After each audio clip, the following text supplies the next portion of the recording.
Alors, bango tina télévision que ceux qui vraiment Congo tu vois un peu. Donc ça n'a rien à voir avec moi. Moi, je n'ai rien à voir avec les problèmes de Chabani et de Fally Poupa. Mais au fini déjà, écoute. Et ça qu'on rappelait bien que beaucoup de sur la chaîne Canal ça et puis beaucoup de sur internet.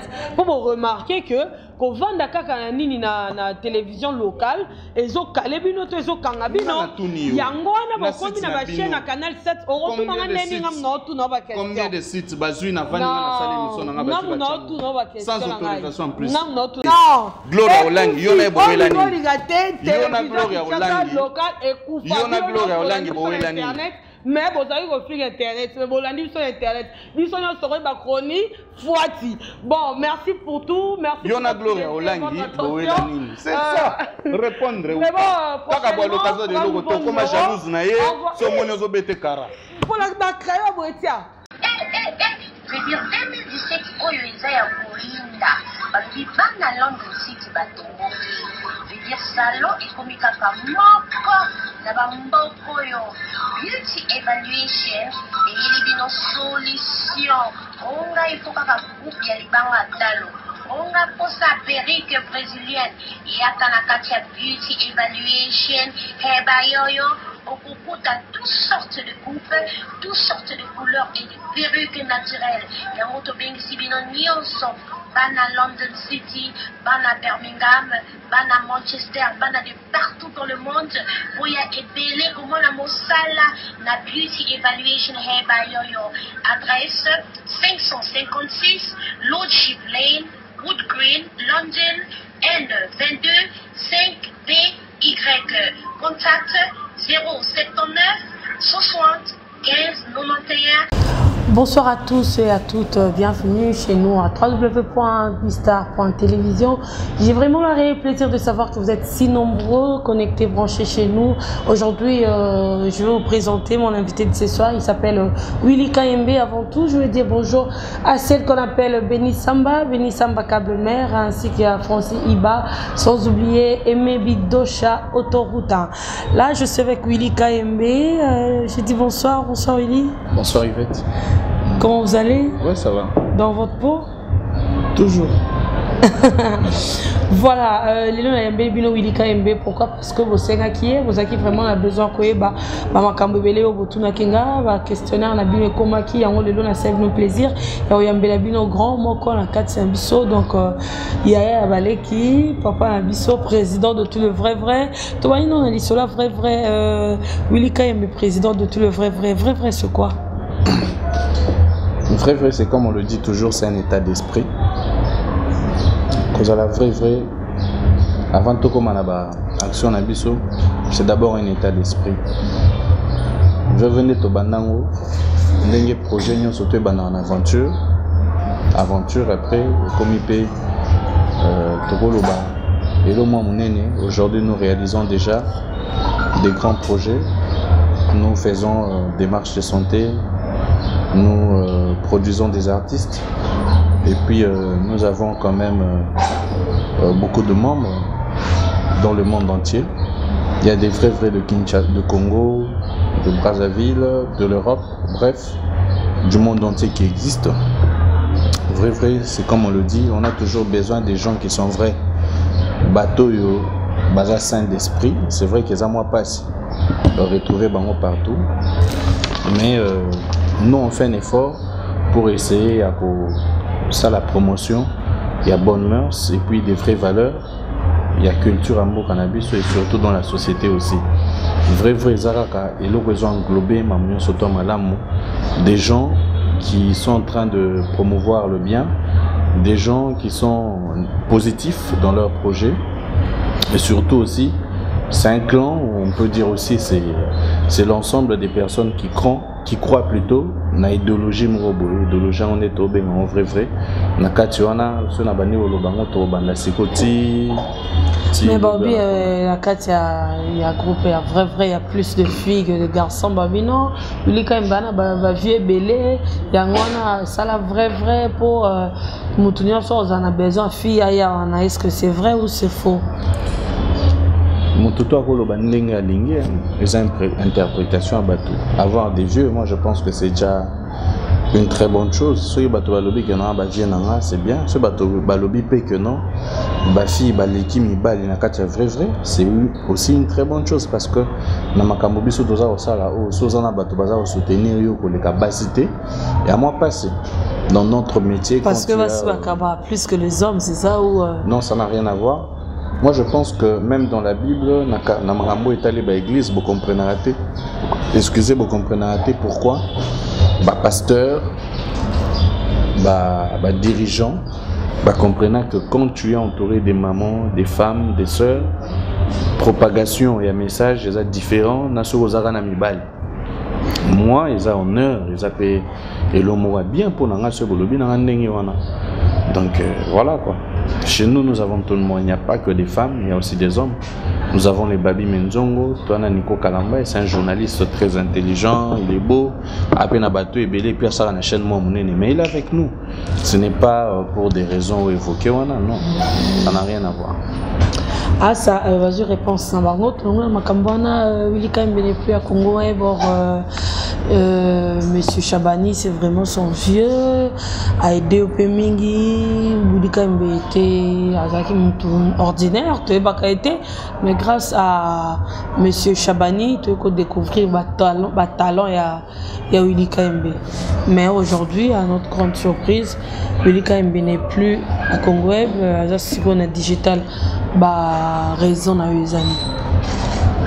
Les raisons qui m'ont poussé à être engagé à Digital Congo, ils ont la proposition de Akebele, ils ont sollicité Kingai na la chaîne Ebele. Pendant que nous travaillons, pendant que nous exerçons quelque part, il y a toujours des propositions, ça ne manque pas. Parmi les propositions, on a donc Digital P, et Jackie Nakati. Moi je pense que Digital, après la RTNC, on ne peut pas se le tromper. Digital est parmi les chaînes aminées. Ce qui veut dire par rapport à la couverture nano-médiatique, ils ont cassé. Et puis. Mais pour ça, vous préférez aussi la vieux Nao, vos messages qui déjà. Bon, pour nous, c'est CCDT. Moi je suis toujours avec Chabani Record. Moi, je suis dans Chabani Record, mais peut-être que na Benani, na Congo Web, na compte y a émission HD Link. Même dans ma lettre, je l'ai bien signifié que pour des raisons tout à fait personnelles, je préfère me retirer pour HD Link. Et j'ai écrit au DG de Congo Web. J'ai écrit aussi au directeur de programme. C'était pas ton cahier de charge HD Link? Non, ils ont un matin, ils ont un Congo Web. Et on a expliqué que non. Parce que vrai, c'est bon. C'est mon idée, c'est ma conception, c'est mon nom, et tout voilà. Donc ça n'a rien à voir. Et là, t'es que non, tiki. Donc mon vieux Chabani reste mon vieux. Viens en Tilelo. Tout solaka, tout ça bien. Et puis voilà. Oui, monsieur Willy Kaimbe, tout le monde qui n'a pas émission, tout le monde a reçu sa polémique et tout. Au Sangisi, Mouto Yambe Kala, aux une émission Kala, aux autres Sangisi, au créer polémique, or, comment on le bat que non, comment on peut éviter la polémique, mais sinon, tu le fais toujours proprement. Dans cette émission, il y a vrai, au code défendre en ligne. Peut-être que les gens prennent ça mal. Moi, je prends les échos de la rue.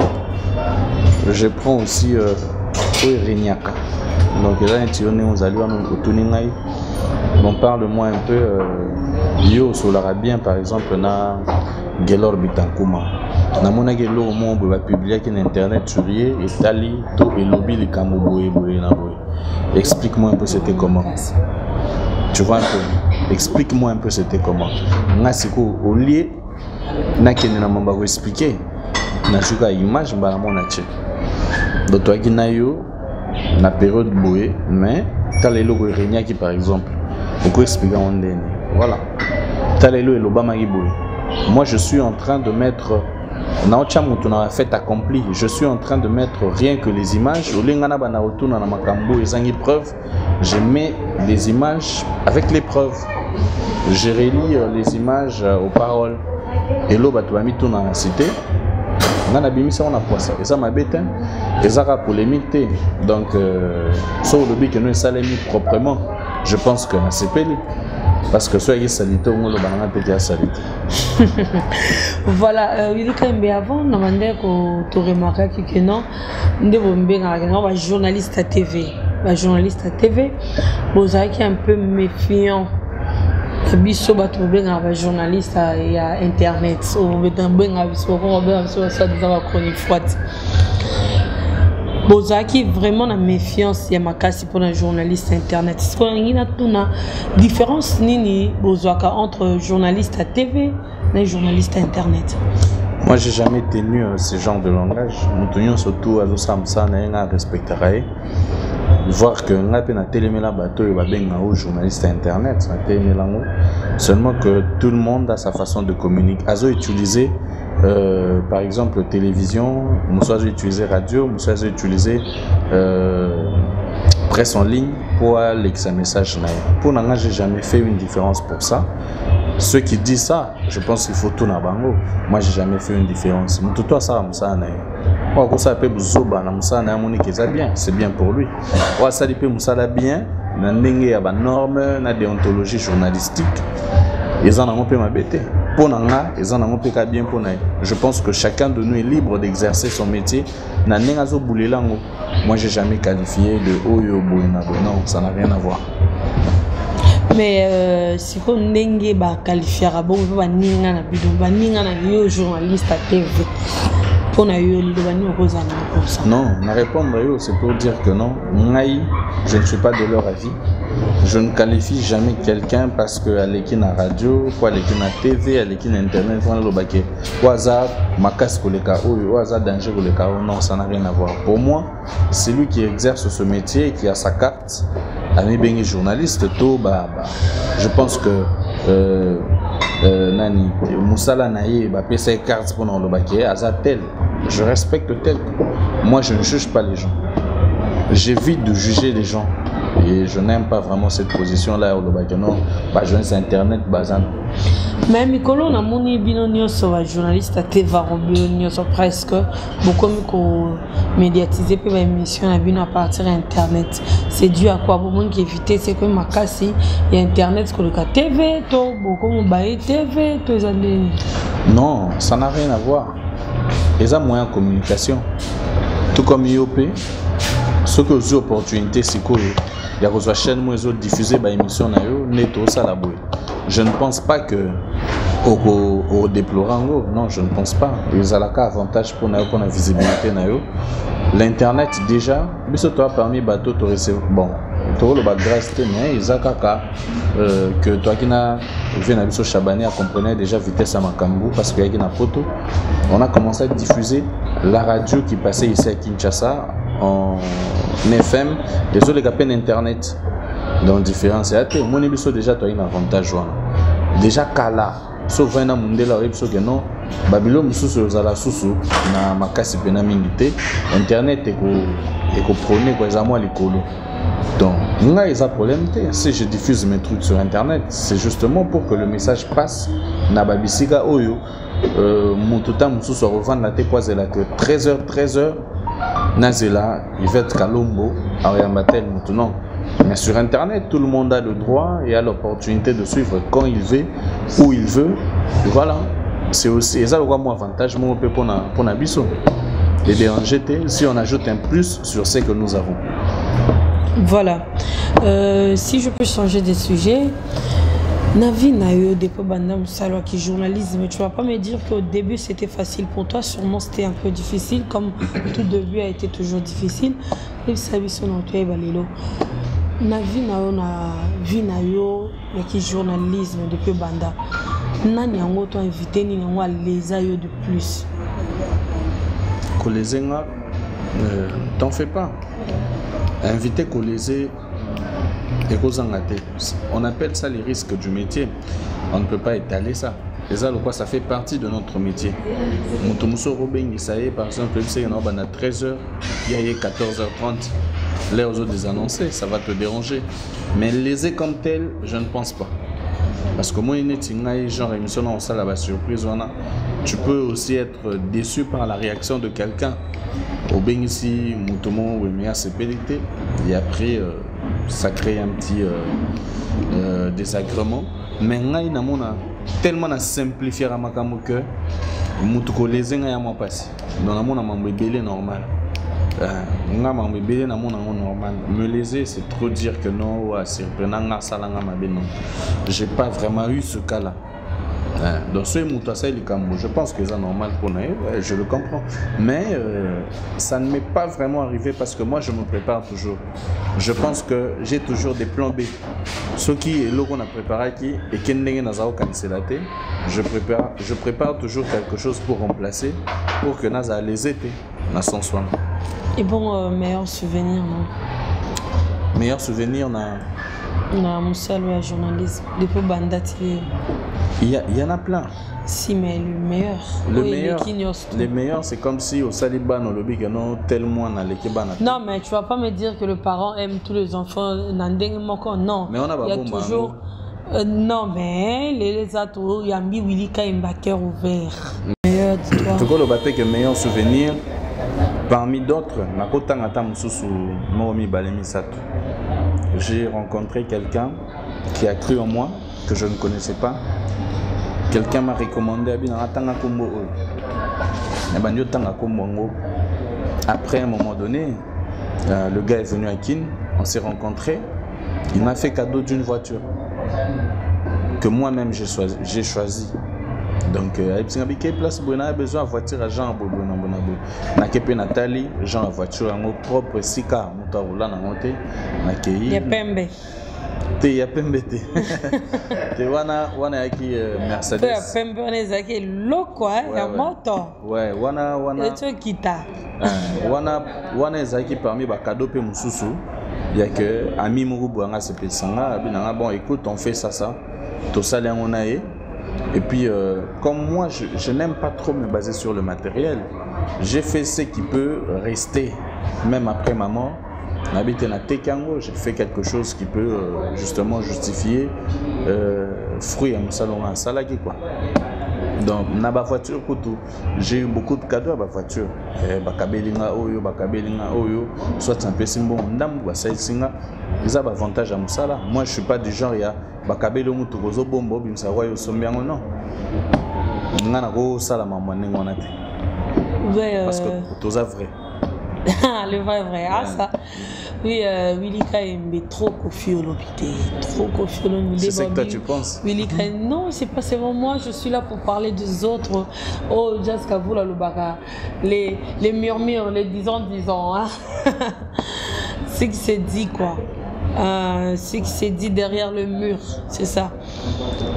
Bah, tu vas solo, Willy Kaimbe trop confiolomide. Est-ce que Willy Kaimbe n'a pas bonne relation, n'a pas leader Moussoussou, à part Kofi Olomide ou soit aux autres mal vu, est-ce qu'un seul les carrières à Ayem Kofi? Tu sais quoi, je vais te dire. Dans un moment, tout le monde a salanga ba honneur et belé le collègue Fabregas.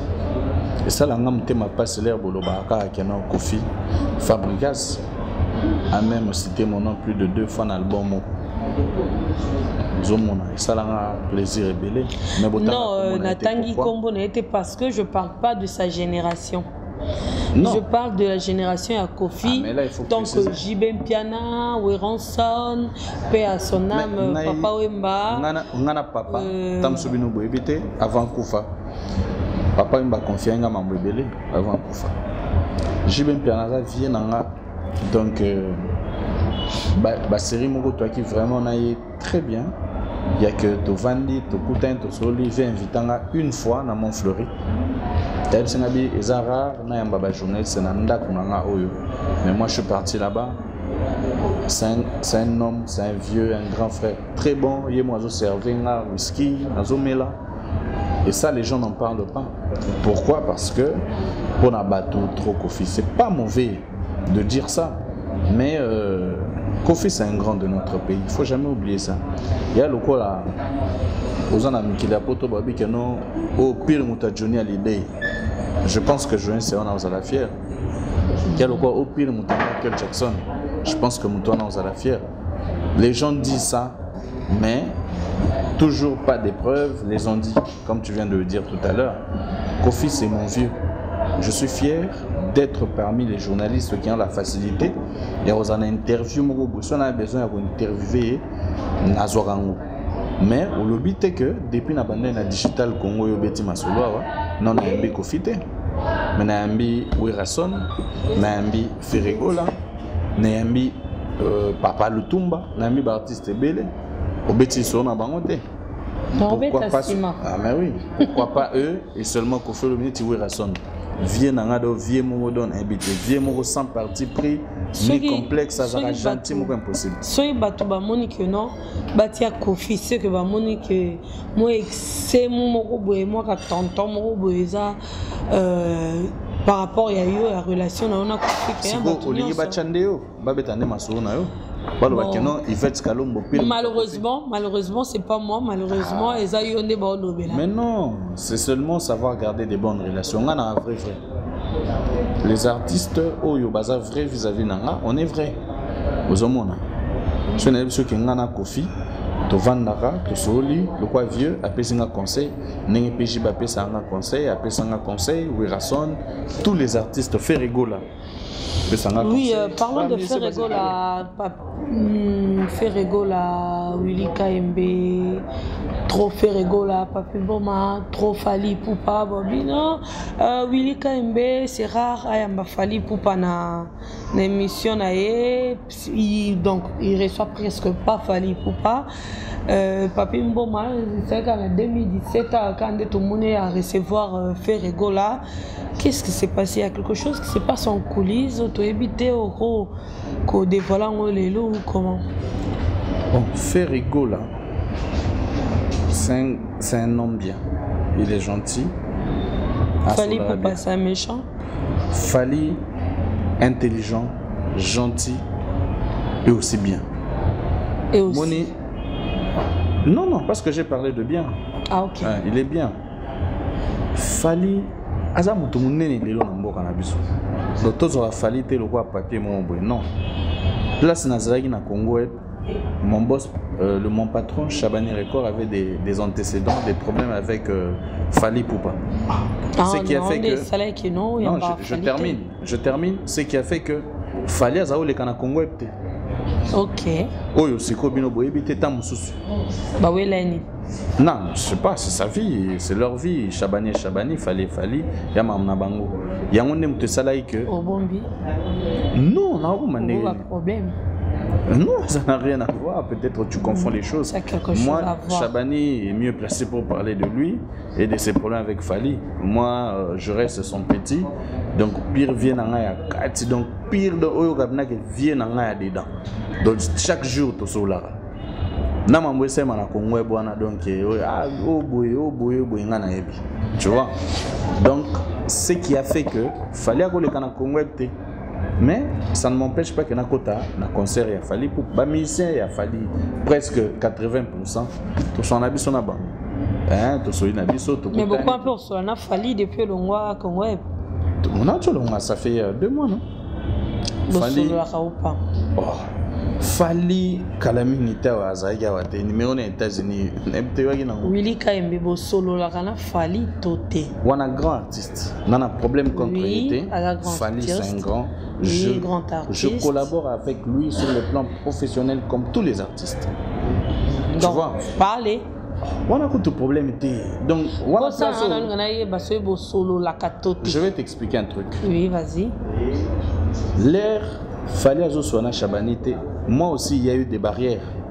Parce que c'est normal. Au boti moana, au lobby na que non, bon, koso sara Pirio Moboui par exemple. Comment est-ce qu'on l'appelle encore? Pirio Moboui. Bon, moi na yo. Vous comprenez? Moutouana soga monimba mo habité. Il y a des petits problèmes, patati patata. Moi, système. Tu vois un peu. Ce qui a fait que barrière Isaac, so tandi pe micro, c'est pour Congo. Tu vois un peu, on a vieux Mikolo et moi Congo. Alors bango tina télévision. que ceux qui vraiment Congo habitent. Tu vois un peu? Donc ça n'a rien à voir avec moi. Moi, je n'ai rien à voir avec les problèmes de Chabani et de Fally Poupa. Oui, KMB, si je comprends bien, si on a raisonné bien, donc ceux qui osent saler pas Moutou, si tu travailles chez ton boss et qu'il a des antécédents en Moutou Morobo et tu es obligé de recoudre un conflit sans pourtant qu'est-ce que Weli ou parce que tu travailles chez lui, donc tu dois soumettre ennemi na yo Moutou na yo ami na yo. Alors si ça tombait que il y a un antécédent dans Moutou azan de konayo, tu vas faire quoi? Bon, tant que je habité, moi j'ai beaucoup joué le rôle.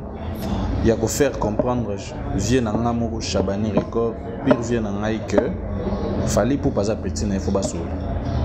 Nami sunanga, j'ai convaincu viens en bengi le numéro de Fally. Ayambate, je pense 2 fois. Na c'est bon vieux. Moni ba mamwebele. Tam soit na studio, tam soit na osa clip, ba na bate fonté. Fais quand même un texto. Le vieux a fait un texto. Tu vois? On a joué quand même rôle nanga.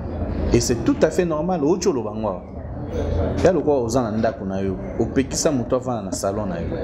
Na va na salon na. To va na ata. Do ata so ki ndani ayi. Tant que yo na opesi ordre te que non muto va na salon na, muto va na salon na azate. Donc c'est comme ça. Ça arrive aussi. Donc, Bandeko Solisa Fally t'es contre cœur pour na refaire plaire qu'à boss na yo qui va mona que non tu es pour lui, vous en simanaye. Donc au Solisa Mouto ya Solisa Katete. Bon on est à la conclusion na yo. Moi je ne pense pas que moi je. Non, ils ont la conclusion, on a ça manière de comprendre dire na yo. Non. Bah dire na yo. Ah OK, oui. Faire comprendre na. Moi je n'ai jamais eu des problèmes contre Fally Poupa. Tu n'as jamais eu de problème contre Fally Poupa, mais au moins, au bandé kolobissaïté parce que boss nayo, azay kolobissaïté parce que tu as dit ici, ceux qui sont dans le salon nayo, qui si muta va dans le salon nayo, muta revendate. Donc comme tu travailles chez Congo, chez Monsieur Chabani Record, dans le col aïe azay kosolisa Fally Poupa, donc tu étais obligé aussi, ya koyamba Fally Poupa ni ya kosolisaye parce que Congo, donc, boss d'Amino à Congo, avec Kosolissaïté. Bon, il y a une différence entre Kosololisa et Koyamba. Kosolisa, il y a un problème. Koyamba, c'est une autre chose. Koyamba, oui. Donc, tu fais l'hypocrisie. Oui, devant Bossanga, non, c'est hypocrisie, pas toi, on a dit. Ah, ça. Donc, tu faisais l'hypocrisie, Koyamba, Fally, t'es non, non, exactement, l'hypocrisie, parce que ceux qui... Non. Ceux qui colochent pendant que tu ne fais pas le miracle. Ils achètent na yote, ils ont une mission na yote. Donc il faut pas faire allusion à ça. Ils viennent à biso après à comprendre que nous avons petit naé, bakanda na bango, ça n'a rien à voir avec la chaîne. Il a cherché à ranger, mais moi je pense que c'est bongi nango. Donc ils ont oui, je pense ouais. Parce que place à ça. Na yebité n'engé à manière téléphone na tamso ba benganaki tamso ba solaki je sais pas tu vois un peu donc ça n'a rien à voir avec moi. Willy Kayembe vrai n'a pas pu mboma ba wela moi parce que Willy Kayembe Toyebi remplacé qui Papi Mboma dans l'émission HD Lengi. Après toi aussi, il y a des gens, l'équipe va aussi à la HD Lengi.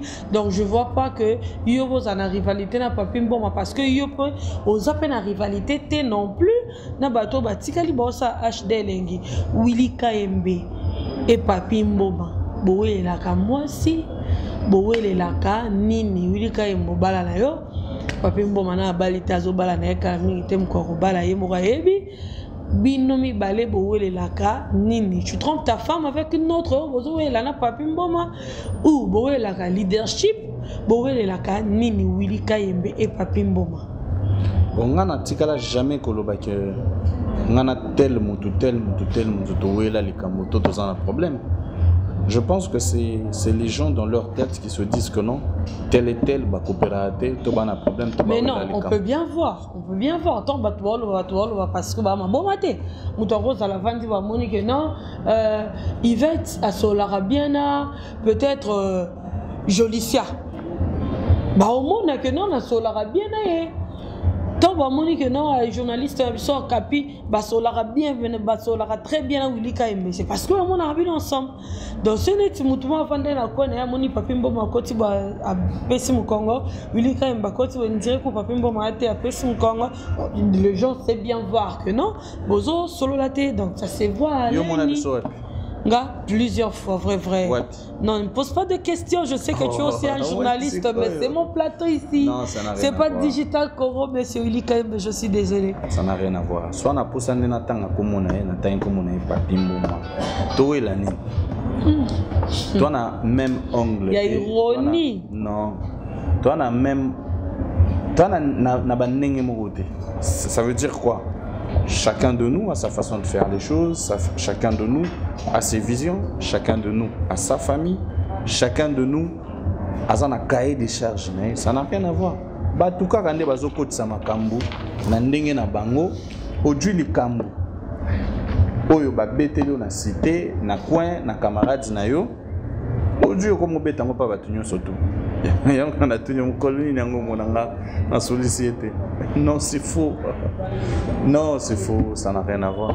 Si, c'est vrai, tout le monde a raté. Non, c'est faux, c'est faux. Archi faux. Demande à Nico, il va te dire. Tu n'as jamais osé la rivalité dans mon tour. Mais oh, Nico Kalamba, le rose tout dans mon tour. Demande à maman, elle va te dire de le baneka, oui, c'est vrai, mais au moins, il y a mon qu'on a 4 que non, il y a Yvette, non, mon tour va se la rater. Je me suis à Sampi. Yvette, Sambi, on a un anneau, on va solo la rabat, on va solo la Yvette, tout à qui va m'emmener. Alors, côté la parce que je suis sa sœur. Mais sinon, Neti Nico Kalamba, ils ont mon tamboulane tous les jours, Natouné, non, oui. Tous les jours. Oui, que non, Natel aura preuve, bon, jamais. Non, ça n'a rien à voir. Quand on répondre que non, il n'y a pas de problème. Il n'y a jamais eu de problème et il n'y en aura pas. Parce que c'est limité sur ça, c'est comme si je limite ma carrière, tu vois un peu. Kovanda kaka tozana poina mutu boye mukolo yo zwata obenyi ngai obenyi ye tovandi omona kenga tika jamais za un problème. Ah benga na place bozali na oya. OK, voilà Willy Kaembe a dernier la première papier bon matin bino bato le voir toujours na sima bato les gens dit ba rubier ma basoni songa makasi rubier manane net so qui basoni songa makasi donc Willy Kaembe a dernier la première papier bon matin. Puis on continue avec Willy Kaembe vrai Willy Kaembe marié, père de plusieurs enfants. Est-ce que au cours de la difficulté que tu rencontres pendant que tu as la famille moi sinon parce que tout le monde te dit que non c'est la journaliste réputation non réputation journaliste à Zandumba journaliste mon bal à belé tout moi ça mi bal belé journaliste moi c'est mon bal à poto surtout à biso tout moi pas si journaliste à Zana mon bal à maman journaliste babino Willy Kaembe tango bala kina nute ozaki mon boulot makasi ozaki pe kitoko makasi bando bala obeba mukie okoma dépasser répondre dans les lona baeba Willy Kaembe baby depuis à Bali en plus Willy Kaembe akoma beta batu akara depuis à Bali na ngena répondre na ya liboso. Est-ce que c'était facile pour toi ya ko adhérer ndako babokilo na yo des deux bato bazolo bakeno Willy Kaembe depuis à Bala Willy Kaembe a Sunda Zakite, Willy Kaembe baby depuis à Bala, Willy Kaembe on accuse ta femme. On a deux questions donc on répond. C'est choquant? Non, c'est pas choquant, ça me fait rire. Ça me fait rire. Kobeba, les a via mutuna mutu. Les gens ont un problème. Baby niveau aspect, baby au baby t'es grande comme ma bé. Non, baby aspect Willy Kaembe vrai Zara on a qui célibataire.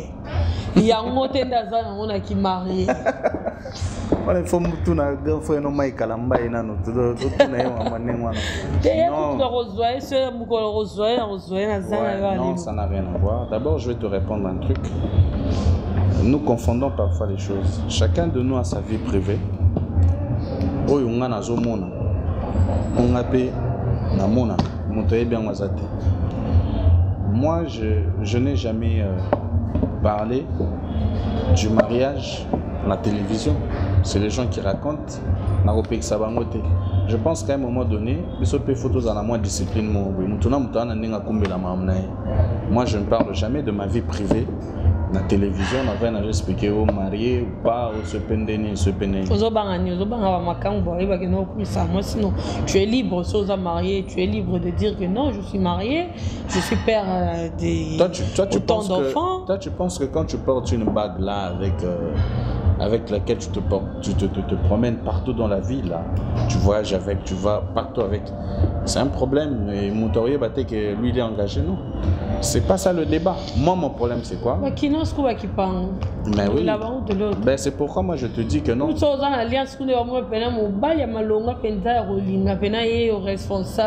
on a le bimunga na mamona te. Tu as passé au cas non, Willy Kaimba mana fiwana.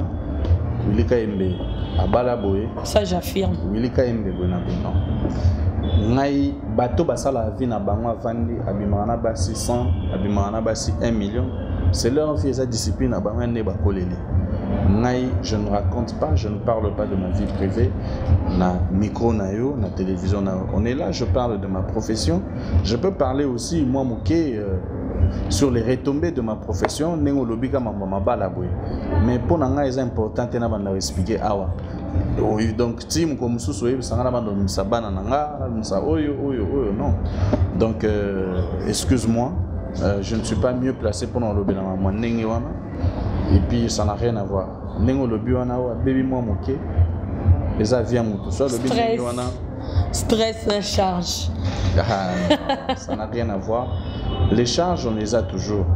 C'est vrai que quand tu es célibataire c'est différent de quand tu es marié par le fait que charge les années mokoté hein. Kozoaida le wayo sozana ndaku, ozana bana, ozana moto. Okipaka, les gens différents. Namuto yo azaye moko azobule makamna ye amati mwana na liboso za mutuka mwana na mibale maman na ye papa na ye na ba cousin na ye na ba ndeko na ye, tu vois c'est différent.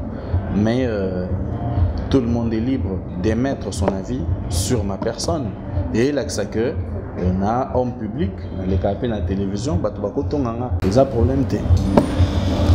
Ah voilà, ça fait énormément plaisir à Papi Etambé, à Odilon Ompouya, sans oublier à qui le voit tout. Oui.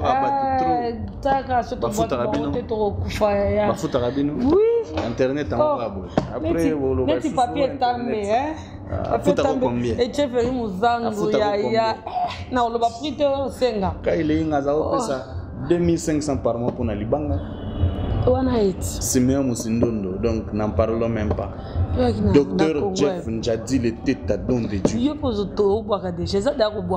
Non, on va expliquer bateau. Au fin du mois, on va pas ça combien. Vrai, Alexis, professionnalisme. L'architecte est très intelligent. Il y a le cola, le docteur Jeff Njadi, le tête à don de Dieu. Il y a un combo. Le docteur Jeff Njadi, le tête à don de Dieu. Vrai, c'est quoi? Vrai, on a dimensionné. Siméon Moussindo n'a pas d'amna boy. Présent à Bisso, vrai. Aux hommes, Chabani, les corps viennent en avant d'amna. Présent à Bisso, vrai. Serge Kembe, grand frère, notre président.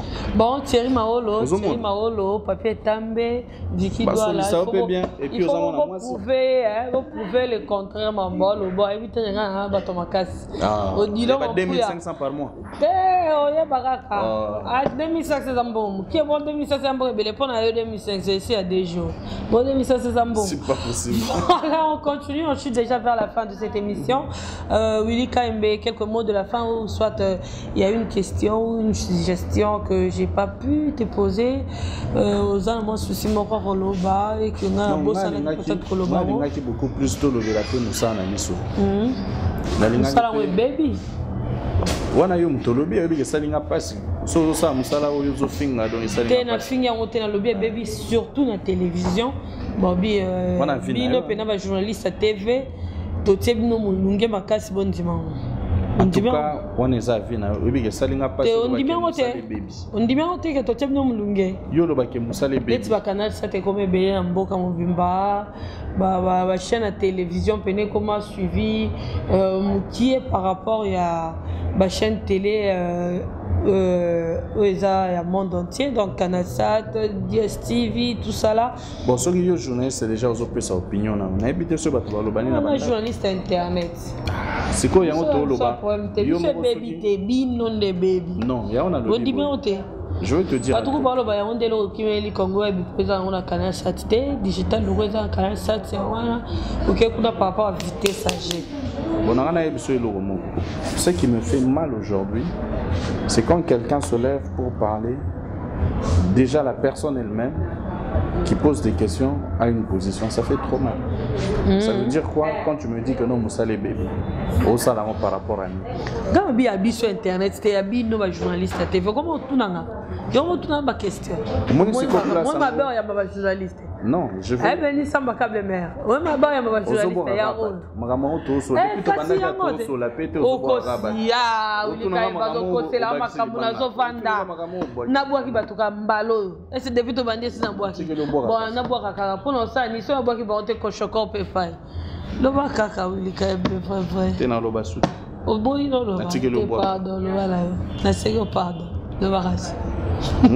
J'aurais bien voulu que nous puissions parler de notre profession.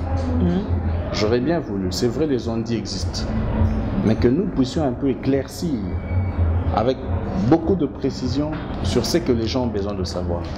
C'est vrai, Internet, en clair, c'est un problème. Déjà, quand tu fais une émission et que il y a autant d'Internet, on a une émission, plus de 1000 émissions, baïba. Na site na bino place au sala. Tamso mona, tamso émission, moko yanga bazwa. So le bike musala o ekufi et sala nga mtema pasi. Oto boko la bana, ba papa na bandeko. Oto kende la vérité a été choqué. Je suis désolé mais la vérité. Bon, limbisanga na bisayo, na ibite chose vérité. TV et Koufi par rapport à Ndenge Zalaka. Ndenge oui, Ndenge Zalaka pena que non, il est vrai. Les caractères dans le salon, zela, nati le collé, zela. Mais sinon ils sont sous bon côté. Ils sont sous bon côté comme normal, bino tellement que vous salez combo kala. Il y a un maintenir combo bino tire le bas oh bah sali après tant déjà internet et bimi, bah on a difficulté à bah combo la bima. Bon on est un raisonnement na yo. Moi oui mais c'est normal les plateaux là. Pas de problème. On a roté les mélayoté. On est à vie na yo. Maintenant on a épsé le mot. Ils ont ma belle solution côté Karasoso na maki. Mais aux autres la promotion à maki au bon masoso. Bison de maki, bison de soso, bison de baboti, bison de ban. Na lobi kaka. Les exemples na pesio. Les ont ma belle solution aux vendeurs. Au sein des promotions, il y a produit moko tiki mososo. Normalement, la télé et l'internet doivent se compléter. Mon inga na mené combat moi makasi. Pour nous expliquer bateau yo bako ignorer bino ba lo baki musana bino les amsala ki ndumba boleka na internet juste pour exposer vos corps tam susu oleki na TV na kitoko na balingio na Irlande balingio na France lobi jomo boye aya balio et puis voilà nga na telimela. Mais voilà comment vous nous remerciez. C'est pourquoi moi je suis pour Mutoloko na ti lokole be a temela bino ako lingate ba journaliste internet. Tofani to solo li na c'est non pour ya grand frère na ngai vient na ngana ti lokole na c'est non des ali boye moni des ali awa bango ba apela joindre c'est le roi biso. Donc différence en angote abinanga non na tika dénomination comme ça na conférence de presse à fabrication abinanga non ba confrère na biso. Tu vois le combat que moi je mène et si aujourd'hui toi tu me dis oyozolo banangai moi je serai la première personne au bango ba bien pour voir le bananga William to ibsabino ke batona bazabo moni lere bato ba finga bino keno bo bandumba bo sa manière censure ezate ba keso motina te boza genre bonabo. Quand vous affirmez ça par votre manière de faire certaines choses, ça me déçoit moi. Parce que moi, je suis parmi les gens où les interviews, heureusement. Différence, internet, moi je te dis que moi, je n'ai jamais dit ça. Et je ne le dirai jamais. Celui qui exerce bien son métier en tant que journaliste, moi je l'appuie, je l'accompagne. Et puis, nous soutenir le problème avec nous, notre génération, c'est que virus, moi, m'a bécoté. Obino Mais comprendre. Pardon que je termine, s'il te plaît. S'il te plaît. Pardonnez si ça les kamango. Pardonnez si ça les kamango. Virus moko ekoti oyo bato ba ko détecter. Ça veut dire quoi? Le mal est remplacé par le bien. Ozo sala mabe, ozo sala buzoba, ozo baby sabato.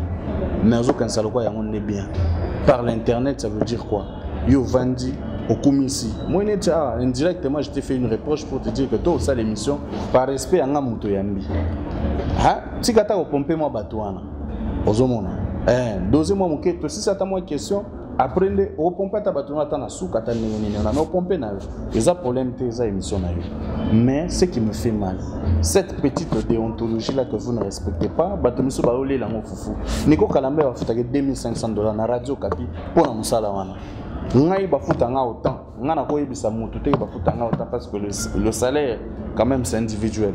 Ya Nikonde eza eza au Kapi c'est établi maman. C'est partout, tu vas sur les tableaux sur on se renseigner au quotidien na site. Bon parce que non agent ya MONUSCO il y a ONU bafutake autant on va discuter et là quoi fonctionnaire à l'état mutu te yebi salaire na biso to saka na ba télévision na ba radio privée. Salaire na biso et toko exposant ngote parce que mutuna mutana salaire na ye sikoyo omoni oyo yozo diminuer na bato miso bazulango mbongo bien ça fait mal mais ndengo lobia wa ote musala bise comme ce pendeni non aujourd'hui tu ne peux pas brandir une carte. Je pas dit ça comme ça pardon je ne peux pas brandir tu ne peux pas brandir non tu ne peux pas brandir ta carte batche carte ya Okapi na digital et ça ndenge moko na valeur te na valeur moko te yo ke aéroport kuno la carte ya vianani ya site na ona ko mais nga so la site digital mbala moko c'est pas ça mais oui c'est la différence mais non toi c'est qu'on s'est pas compris non on s'est pas compris je dis ceci non je me justifie pas ça tu m'insultes moi c'est quoi dessus moi c'est quoi dessus ça. Non, ça n'a rien à voir. On s'est pas bien compris. On s'est pas bien compris. Je dis ceci. Willy Kaimbe vrai n'est plus à Congo Web. N'est plus à Congo Web. Pourquoi? Parce que Willy, s'il te plaît. Elle n'est pas à Congo Web, il est maintenant à Digital Congo. Pourquoi? Parce que Digital Congo est un canal SAT. Congo Web est un canal SAT. Par rapport à vitesse à jeu. Mais au mieux, ça quand même non le bas. Donc la question ça va. Non, mais Willy Kaimbe, qu'on se le dise la vérité quand même. Non, c'est la vérité ma belle. Yo son ngolo ba que tu veux baga toi tikali local, ngolo ba nengwana. Willy, on se comprend pas. Non, on se comprend pas. Non, pas ça en internet, c'est ngolo ba nengwana. C'est avant. On se comprend pas. C'est quoi yo ngolo ba que c'est quoi? Malembe kasi yo expliquer que Barbara Nzimbi wa leki na lar, aleki na mambo. L'autre côté, elle est dans l'Andeni, yo bi compte bancaire na ngai. Non, on se comprend pas. Ça la mabe, c'est pas bien. Non, Willy, on se comprend pas. Le point c'est que tu dois m'écouter et bien me comprendre pour répondre. Vas-y alors là yo kayo. Mais tu dois m'écouter bien qu'on se la peine non le va bien. Pour que tu répondes. Non, ils ont répondre. C'est même pas ce que moi je posais comme question. Ce que moi je posais comme question, ce n'est même pas ce que toi tu réponds. Rien à voir. Rien à voir. Moi je dis ceci. Moussala, il y a télévision, il y a Kinshasa et Koufi. Je le répète à haute voix. Moussala, il y a télévision, il y a Koufi. Ozo tuna ngana yo keno sali na baraka se musala TV yo mudolo bana search ka journaliste ya passé yo ke pa search ka molubi na oluka musala siko keno lukela ngoni do fingi na fingi c'est décevant na lobi loko eza vérité oyo mo repé conscience de to fani boy donc mutulo kwa mo dépasse de dépasse ta lobi habiter oyo mutunangai asala boy siko yo lobi keno musala ngé kufa doza ko sano bango je finis s'il te plaît monsieur Willy Kaimbe un peu de tolérance un peu de tolérance non un peu de tolérance j'ai pas insulté tes coachs sont vraiment je sais pas quoi j'ai pas insulté j'ai juste dit ceci.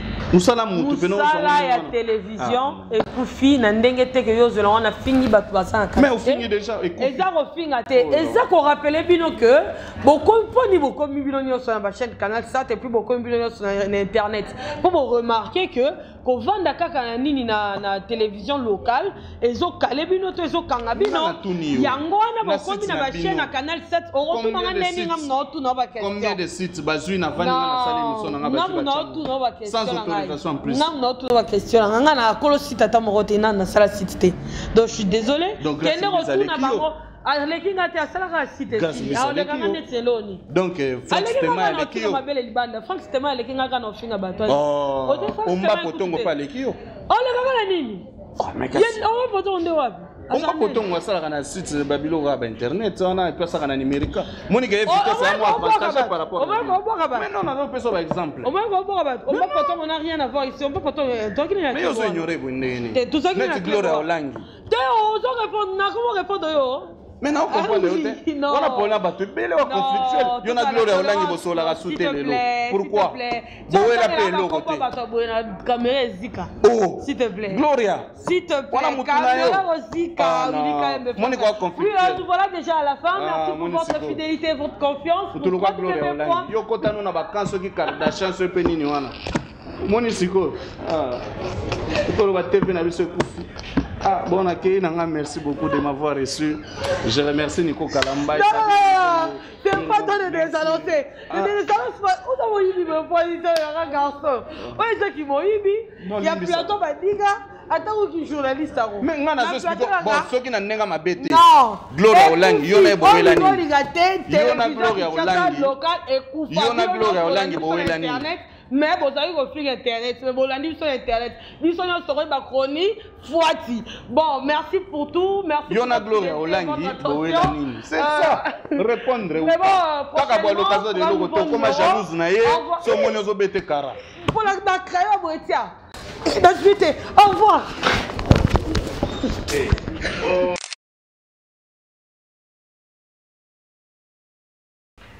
Vous êtes connecté avec CPLA TV.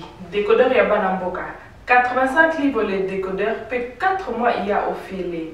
Après ça, 15 livres par mois. Boza, ma chaîne en direct du Congo Kinshasa. Boza, ma chaîne Yabanamboka de la diaspora. Ma chaîne sport. Et aussi ma chaîne Yabana aussi YouTube Nakati. Simplement pour 15 livres par mois. Pour l'ensemble de CPLA TV, c'est très simple. La site n'a sur internet. Bon, on a des détails. Vous devez faire un transfert international avec le Big to Iban. En Angleterre, c'est simple, vous transférez car on a compte Nabiso. Pour ce moment, c'est CPLA TV, du nouveau sur CPLA TV, Numérica TV, Kin 24 et Soli TV.